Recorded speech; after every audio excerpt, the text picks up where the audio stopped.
verso 5. Então o anjo forte, que estava de pé sobre o mar e a terra, levantou a mão direita para o céu. E jurou por aquele que vive para sempre, que criou o céu e tudo que nele existe, Yahweh, o Pai, né? A terra, criou a terra e tudo que nela existe. Criou o mar e tudo que nele existe. Tá? Ele jurou. Não há mais tempo. Tá? Não há mais tempo. Quando o sétimo anjo tocar a trombeta, então vai realizar-se o mistério de Deus, conforme ele anunciou aos seus servos os profetas. Recapitulando aqui, esse anjo, né, ele levantou a mão direita para o céu e jurou pelo Eterno, por aquele que vive para todo sempre. Interessante aqui que ele levantou a mão direita para o céu. Interessante a gente retomar essa passagem aqui. Lembra muito lá o Daniel capítulo 12, que a gente vai dar uma olhada lá agora. Daniel capítulo 12, o Daniel tem aqui algumas revelações, uma profecia acerca do fim dos tempos, final dos tempos, que é o tempo que nós estamos vivendo hoje, tá? Que diz assim, ó, e tu, Daniel, fecha essas palavras e sela este livro até o fim do tempo, tá? Então, Daniel, fecha essas palavras e sela esse livro. Então, o livro selado, ele não pode ser lido, okay? Que é justamente o oposto ao que a gente tem no capítulo 10, que é o livro aberto. O livro aberto é para ser lido. Então, o livro selado é a profecia. Okay? Porque essa profecia aqui do capítulo 2 de Daniel era para o final dos tempos. Tá? Então, o livro estava selado.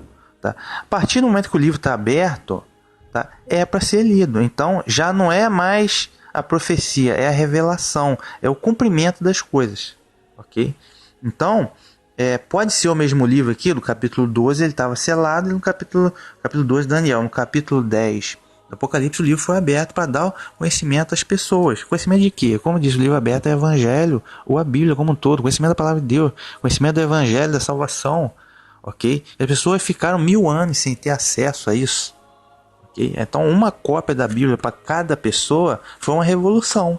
Okay? Então, veja esse aspecto positivo. Então, ou seja, ao tempo do fim, muita gente quer as coisas em 7 anos, 3 anos e meio, acaba tudo e acontece tudo. Não é assim que a coisa funciona. Tá? É pouco tempo, do ano 1500 até o ano 2000, 500 anos. Você acha que é muito tempo, mas Deus sabe o tempo certo de cada coisa acontecer. Então, a partir desse momento lá, do ano 1500, a coisa começou a acontecer. Estamos caminhando para o desfecho da situação.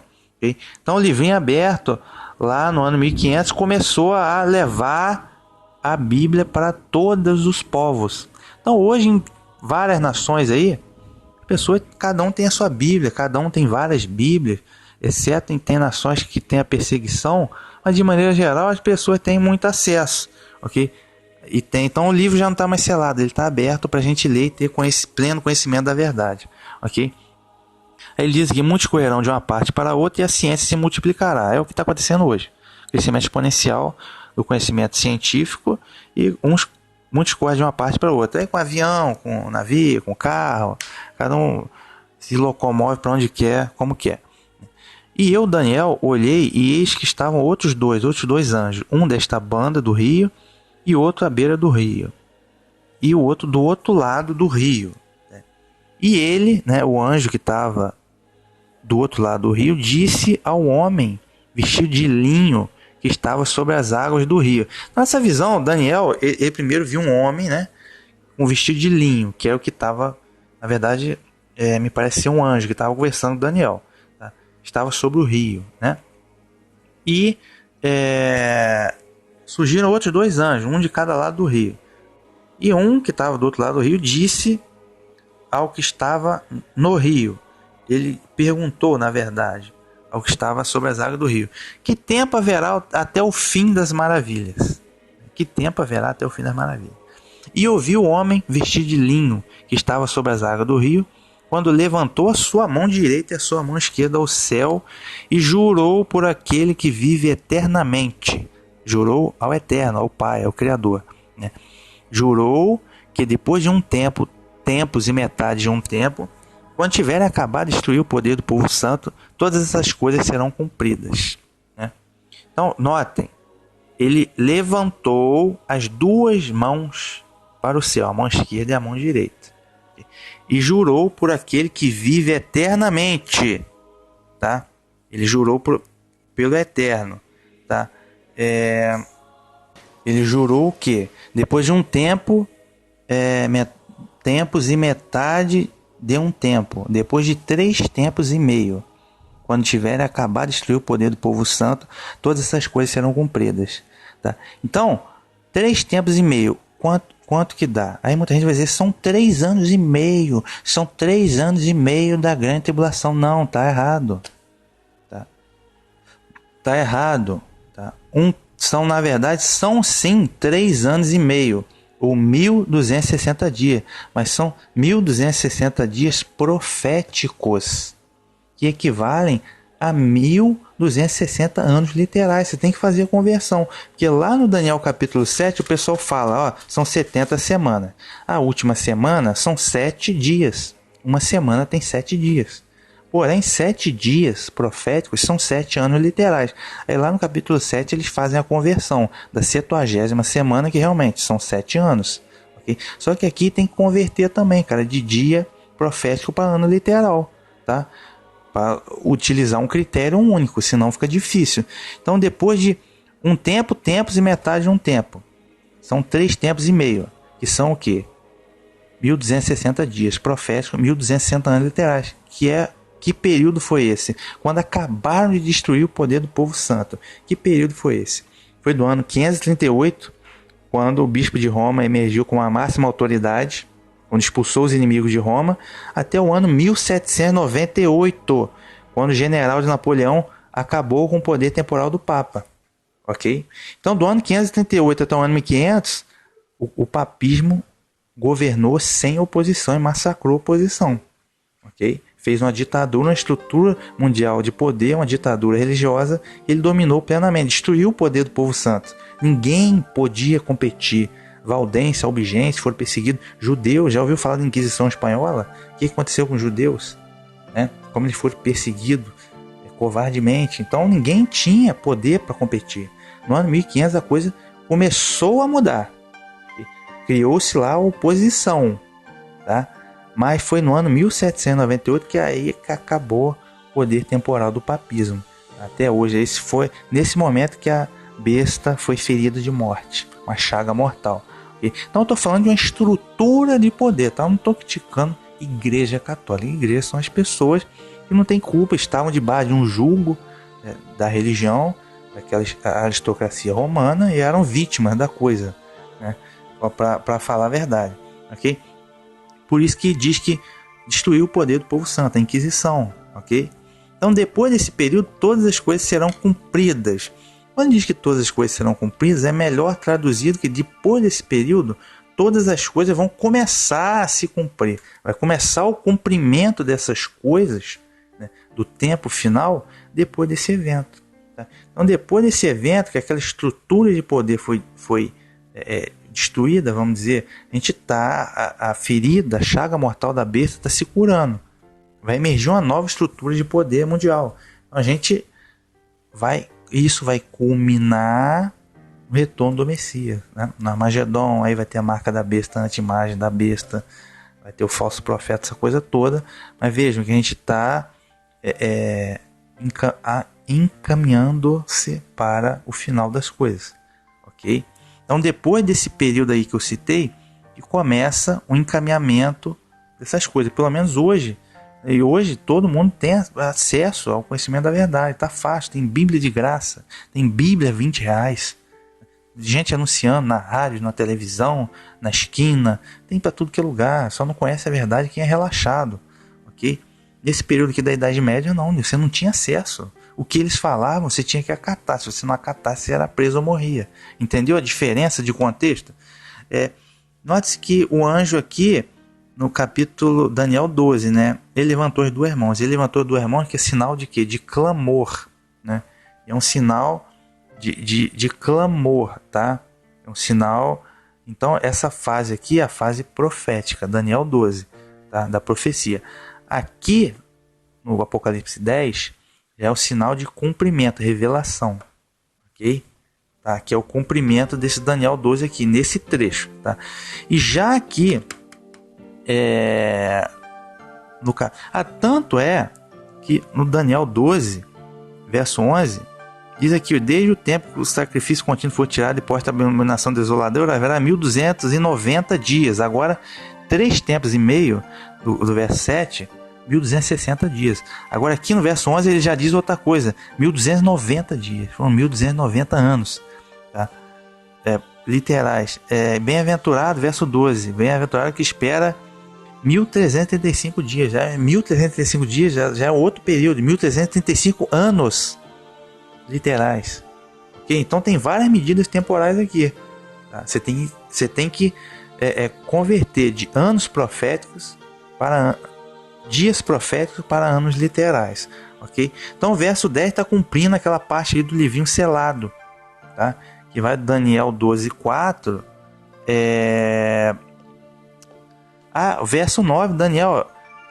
Verso 8. Senhor, qual será o fim dessas coisas? Eu não entendi. E ele me disse: vai, Daniel, porque essas palavras estão fechadas e seladas até o tempo do fim. Fechada e selada até o tempo do fim. Porque naquele momento do livro do profeta Daniel não era para as pessoas conhecerem, não era a hora ainda de conhecer essa profecia. Aqui no verso 10 o livro já está aberto. Por quê? É o livro aberto para você ler, meu amigo. A hora de você ler a Bíblia é agora. Okay? Então, já aqui no capítulo 10, o anjo, ele levantou apenas a mão direita para o céu. Tá? Por quê? Porque a mão direita não é sinal de clamor. A mão direita é sinal de ele está recebendo.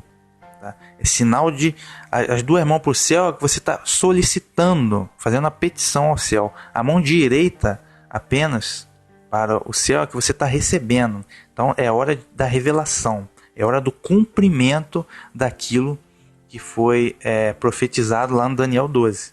Tá? O livrinho está aberto, é hora de compreender. E a destra, mão direita, a destra, significa sempre o que é a ação do Eterno. Tá? Porque o livro de Salmo fala sempre da destra, a destra do Eterno, tá? Varão de guerra. Então essa destra, o Messias pedia para os pescadores jogarem a rede, joga a rede pelo lado direito.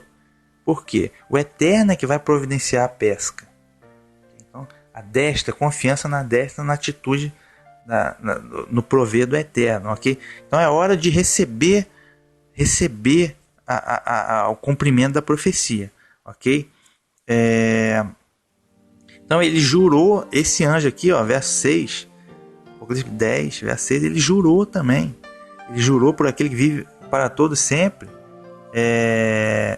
Lá no Daniel 12, verso 7, o anjo também jurou por aquele que vive eternamente. Então, ou seja, percebem a similitude com Daniel 12? Né? Ele jurou: não há mais tempo. Não há mais tempo. Veja, Daniel 12 ele disse: depois que tiverem acabado de destruir o poder do povo santo através da Inquisição. Né? Da Inquisição. Né? Quando tiverem acabado de destruir o poder do povo santo, aí vai começar o cumprimento dessas coisas. As pessoas começaram a ter acesso à Bíblia. Acesso à verdade. Então não há mais tempo, porque o Eterno determinou que a coisa começasse lá no ano 1500 e pouco, para hoje a gente aqui ter pleno acesso, pleno conhecimento da verdade. Então quando a besta ressurgir junto com o falso profeta, ninguém tem desculpa. Todo mundo teve oportunidade de conhecer amplamente a palavra de Deus, amplamente divulgada. Então quem for cair no juízo, quem adorar, servir a besta, não vai poder dizer que o Eterno foi injusto quando vier o julgamento e a condenação.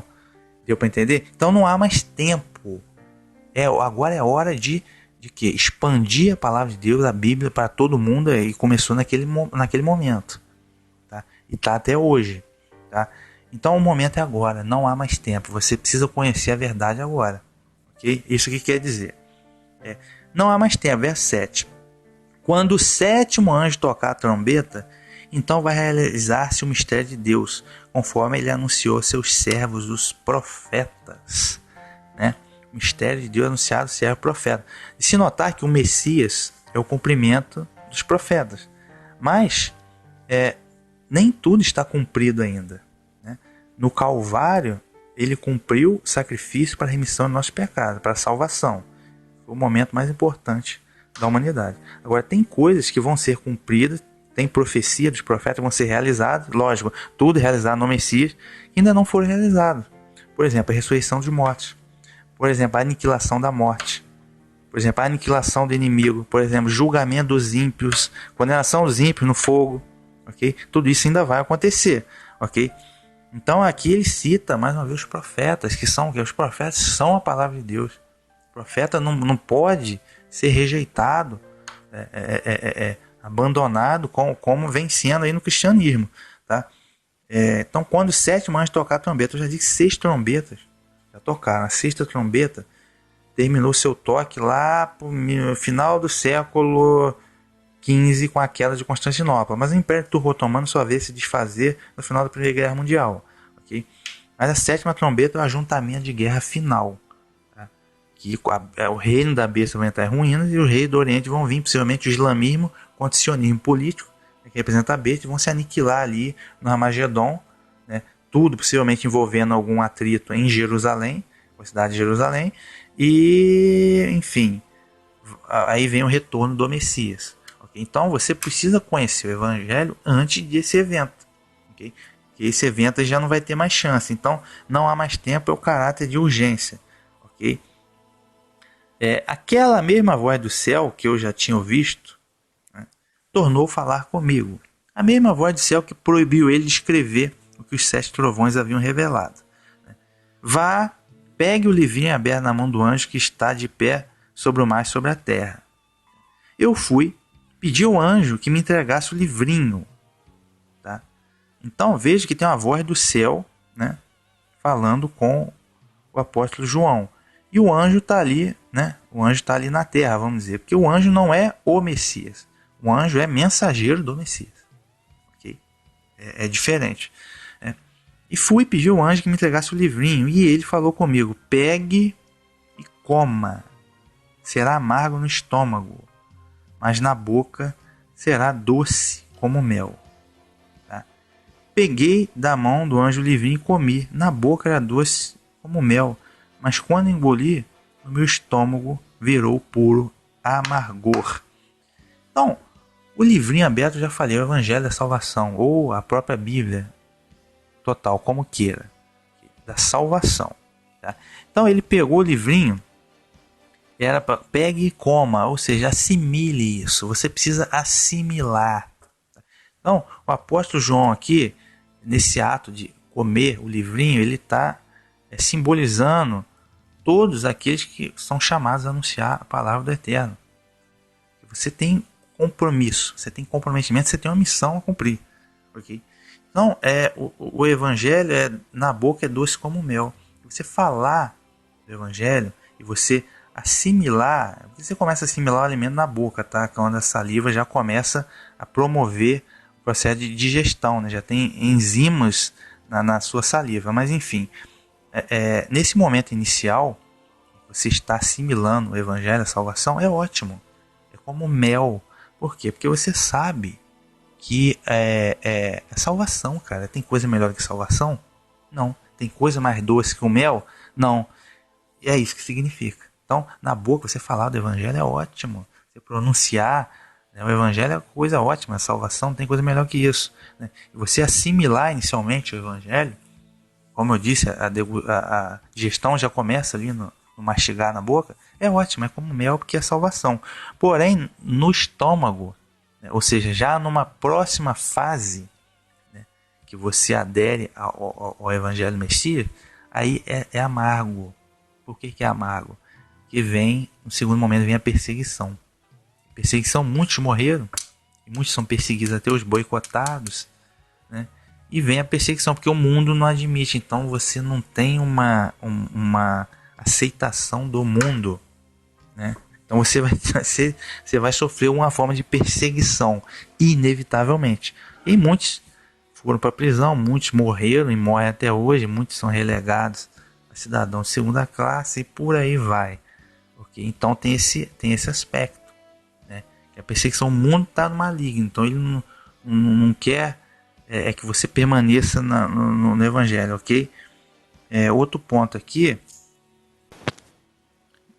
de se notar que no Salmo 119, verso 103, né, as palavras do Eterno, aqui o Davi compara a Torá com o mel, né? Ele diz assim, ó, quão doces são as tuas palavras ao meu paladar, mais doce do que o mel à minha boca, né? Então, ou seja, na boca é doce como o mel, mas o evangelho, nessa fase crítica que a gente está vivendo, o inimigo faz oposição, meu amigo. Então você vai sofrer algum tipo de perseguição, tá? Inevitavelmente, tá? Continuando aqui, no verso 11, para finalizar, então me disseram, você tem ainda que profetizar contra muitos povos, nações, línguas e reis. Quando diz aqui que você tem ainda que profetizar contra muitos povos, nações, línguas e reis, será que ele estava falando do apóstolo João? Não, porque o apóstolo João já estava na fase final da vida, ele estava na ilha de Patmos, onde ele foi preso e ali mesmo ele morreu. Ele recebeu a revelação do Apocalipse e ali mesmo ele morreu. Então não foi exatamente ele que iria profetizar contra muitos povos, nações e línguas, mas o que? A palavra de Deus. A palavra de Deus, ele está falando da palavra de Deus. Você ainda tem que profetizar contra muitos povos, nações, línguas e reis. Então, a partir do ano 1500, a Reforma Protestante, cada um teve acesso a uma Bíblia. Aí aquilo ganhou força, ganhou vulto. Aí depois foi o primeiro grande despertar, né, com John Wesley. Né? Aí já ganhou vulto nos Estados Unidos da América. Já várias denominações cristãs surgiram, tudo adventista, Testemunho de Jeová, várias igrejas protestantes, tudo, a liberdade religiosa nos Estados Unidos. E dos Estados Unidos se espalhou para o mundo. Muitas igrejas dos Estados Unidos vieram para o Brasil. Né? Vieram para o Brasil. E na África também, o Samuel Ajair Crowther, né?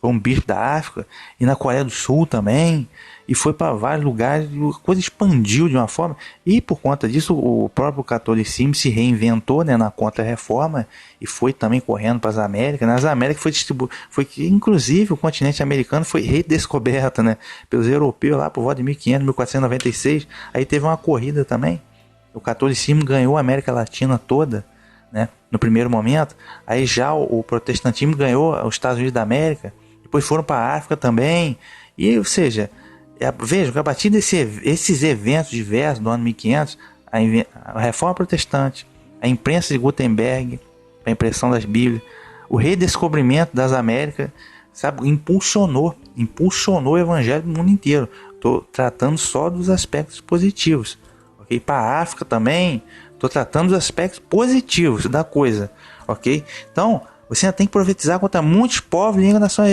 A Bíblia, profetizando até hoje. Hoje já é televisão, é internet, já é o nosso canal no YouTube, vários canais no YouTube, tem na rádio, tem para tudo que é lugar, tem Bíblia de graça para tudo que é lugar. A coisa, veja, como a coisa só foi multiplicando até chegar ao patamar que a gente está hoje. Então ninguém vai ter desculpa. Tá? Quem aderir, a Bíblia profetiza contra você. Você está na feitiçaria, a Bíblia está profetizando contra você. Você vai ser condenado. Você está na prostituição, tá? Você está no homicídio, você está no roubo, tá? Você está no roubo, você está na idolatria. A Bíblia está profetizando contra você. Ah, você não sabe não? Pois é, você não sabe o que você não quer. É porque você vira as cortes e tapa os ouvidos. Mas você vai ser julgado pelo que está escrito aqui, amigo. Okay? Todas as nações.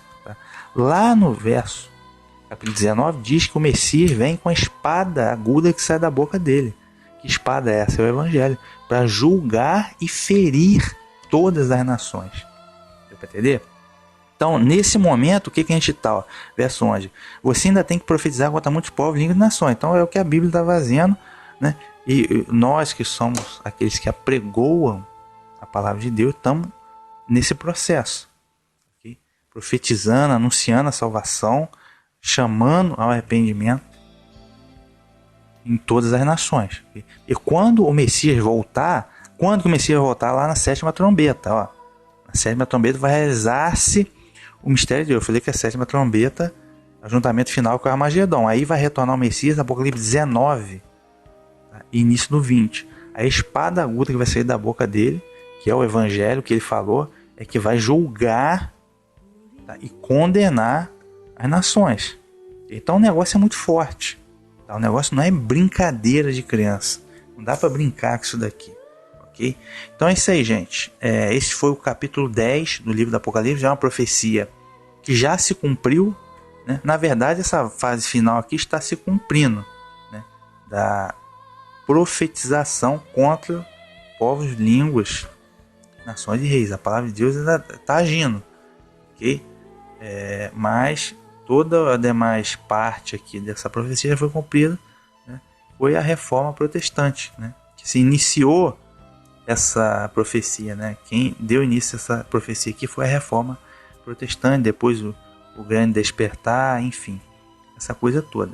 Interessante que a coisa está indo rumo ao evangelho eterno. Ainda precisa mudar muitas coisas técnicas que eu já falei, ainda precisa melhorar até chegar, melhorar muito, diga-se de passagem, até chegar ao evangelho eterno. Mas veja que como vamos dizer, a igreja foi, né, de Israel chegou até Roma, os confins do paganismo, e como a partir de 1500 a coisa vem retornando, espiritualmente falando, de Roma espiritual, de Babilônia, vem retornando para Jerusalém. Isso vai culminar no retorno do Messias, do rei de Israel, leão da tribo de Judá, né? Por isso que aquele leão bradou daquela forma. O anjo bradou como leão. Okay? Então esse anjo aí representa esse movimento, né? Que iniciou a reforma protestante para pregoar a salvação às nações em nome do Messias. Tá? O anjo não é o Messias, mas foi esse movimento em nome do Messias. Okay? É diferente, porque o anjo é mensageiro. Okay? Então a reforma protestante começou tudo isso. Apocalipse capítulo 10, acesse a playlist. E por fim vale um adendo acerca da reforma protestante que pouco interessa as denominações que foram criadas, pouco interessa a religião, o protestantismo que foi criado, isso não interessa. Okay? Quantas denominações quais foram, não interessa, tá? Denominações são até heréticas, podemos dizer. O que interessa nesse movimento é a palavra. O foco está na palavra de Deus. Pessoas não tinham acesso à palavra e começaram a ter cada um seu exemplar da Bíblia e acesso universal à palavra. Isso é o que interessa. Okay? Então o foco é espiritual na palavra. As denominações, quantas foram, a religião nova que foi criada, pouco interessa. Para finalizar, irei pronunciar a bênção aí sobre os amados. Yahweh te abençoe e te guarde. Yahweh faça resplandecer o seu rosto sobre ti e tenha misericórdia de ti. Yahweh sobre ti levante o seu rosto e te dê a paz. Em nome de Yahushua HaMashiach. Um grande abraço, meus amigos.